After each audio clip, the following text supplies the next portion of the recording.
Yeah, Dan, thanks very much. Now, Davey Warner, 100th Test match, 200 runs. How do you feel with that? Not as sore as I was the other day. Yeah, look, it's obviously a phenomenal win. Let's put it that way. But it was awesome to go out there and score some runs and put on a great performance in front of the Melbourne crowd. Now, you said you had a fair bit of pain, retired hurt with the cramping.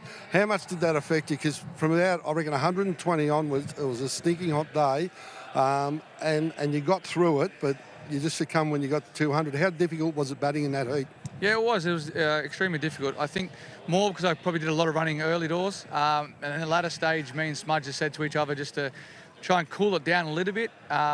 Take the easy ones when they're there and don't try and push as hard. But, in this heat and when your adrenaline's pumping, you just go out there and try your best. And look, I think from about 160, I was, I won't say ready to throw the towel in, but I was straight-legged.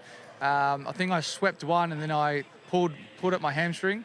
And then from there, I was like, I'm not going to sweep. And then all of a sudden, everything started going. So from there, I was just like, all right, I'm going to have to dance on the wing and try and put something on the left armour, Maharaj. And yeah, look, I just tried my best. And look, I couldn't stand any longer. Oh, mate, I don't know whether you've seen the footage of it. When you got your 200, it was funny stuff. Have you seen a replay and what did you think? I've only seen the jump and Hetty laughing his head off, and I saw you laughing your head off at me. But I'd like to see what you guys were hydrating the night before with. No worries at all. Now, Davey, we've got Dan Ganane, we've got Gussie Wall and Tubby Taylor upstairs. I'm sure they've got some questions for you. Dave, you'd love to be with us, mate, on tour. It's something very, very...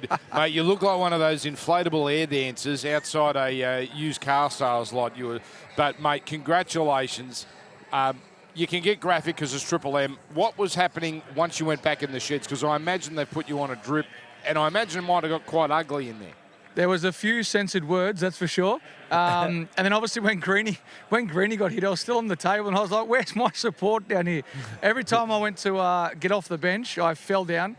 I went to stretch my quad, and then my hammy on the same leg went. I went to get in the ice bath, and my calves went, and then everything just went on me. And then they tried to put me on a chair in the shower, and nothing was working. But look, I'm feeling it now, but it's a good feeling.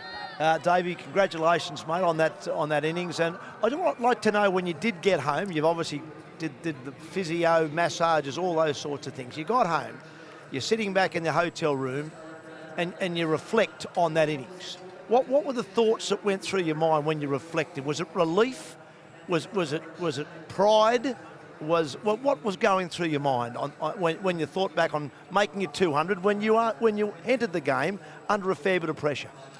Yeah, look, for me, it was obviously going out there to do my job, but coming home and putting my feet up and trying to get back and ready in the frame of mind to bat the next day was probably the thing that was going through my head.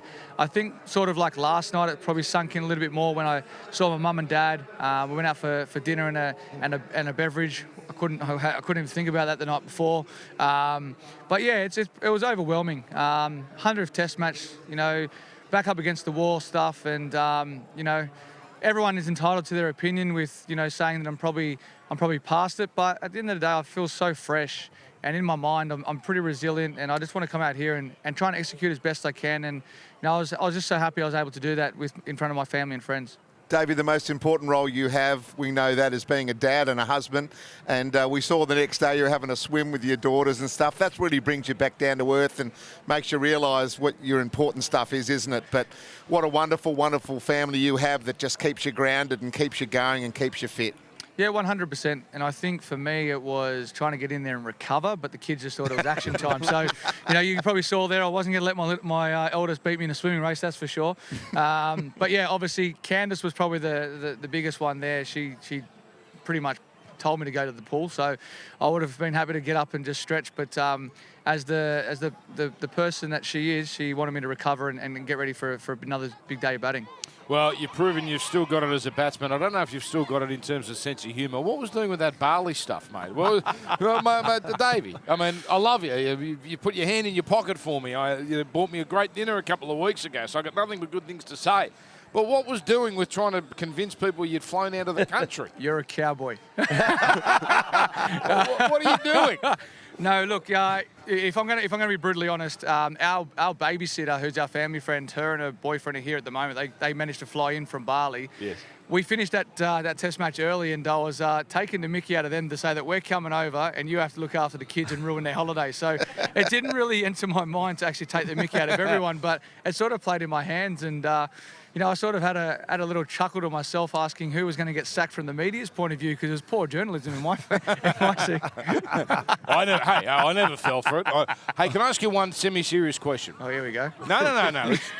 This So is a worry. you get to 100, right? You've achieved, you've silenced the critics, whatever. What are you thinking when you say 130, 140, and your body is seriously wilting? You've done enough. You don't have to keep batting. You can hold out. What? Because this separates a champion from a normal person. What are you actually thinking about? My mindset was, I think when we lost Smudge, it was just to keep going, because you don't want to leave two new batters out there.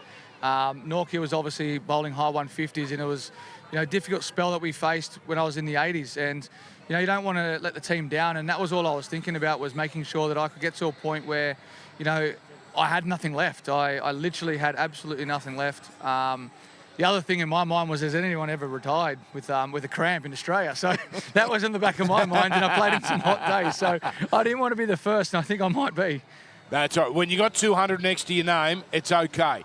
Anyway, you came back out the next day, and man of the match deservedly, mate. Congratulations. Thank you very much. Well done. Dave Warner joining us on Triple M Cricket.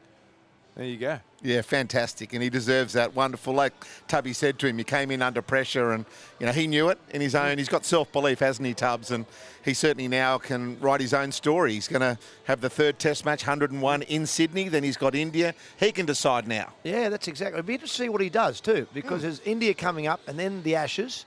I'm sure in the back of his mind he'd like to sort of rub out what happened in 29. Even though we drew that series 2-all, the chance for him to make some runs, win the Ashes, and then once again decide whether he wants to go one more summer or not.